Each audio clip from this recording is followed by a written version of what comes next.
અમદાવાદમાં Kalupur railway station પર clerk લાંચ લેતા ઝડપાયો છે। બુકિંગ વિન્ડો પર 100 રૂપિયાની લાંચ લેતા એસીબીએ તેને ઝડપી પાડ્યો છે। એસીબીએ ડિકોય ગોઠવીને શિવકુમાર યાદવને લાંચ લેતા ઝડપી પાડ્યો છે। ટિકિટ માટે 10 થી લઈને 500 રૂપિયા વધુ લેતા હોવાની માહિતી સામે આવી। માહિતીના આધારે એસીબીએ છડકું ગોઠવી અને લાંચિયા બાબુને ઝડપી પાડ્યો છે।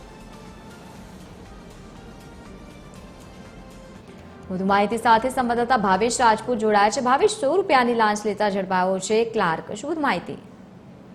લવલી, વાત કરવામાં આવે તો એસીબીને એક માહિતી મળી હતી કે અમદાવાદ કાલુપુર રેલવે સ્ટેશન ઉપર જે મુસાફરો અન્ય રાજ્યમાં મુસાફરી કરવા માટે આવતા હોય છે તેમની પાસેથી ટિકિટ વિન્ડો ઉપર જે ટિકિટનો ભાવ હોય છે તેના કરતા 10 થી લઈને 500 રૂપિયા સુધી વધુ રકમ લેવામાં આવે છે। અને જે માહિતીના આધારે એસીબીએ ડિકોય ગોઠવી હતી અને ડિકોય દરમિયાન રેલવે સ્ટેશન ઉપર ટિકિટ વિન્ડો જે વિન્ડો આવે છે બુકિંગ વિન્ડો તેના ઉપર 100 રૂપિયાની લાંચ લેતા શિવકુમાર યાદવ નામના ક્લાર્કને પકડવામાં આવ્યો છે।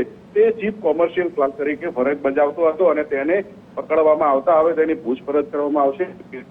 આ પ્રકારે મુસાફરો પાસેથી ટિકિટના ભાવ કરતા વધુ રૂપિયા પડાવતો હતો તે તમામ પાસાઓને લઈને હવે એસીબીએ તપાસ શરૂ કરી છે। લવલી, બિલકુલ ભાવેશ, આભાર સમગ્ર માહિતી સાથે જોડાવા બદલ।